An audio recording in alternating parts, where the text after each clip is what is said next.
Radha Radha Radha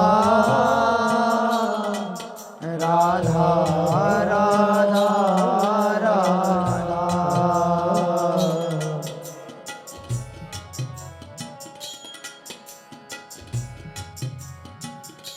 Radha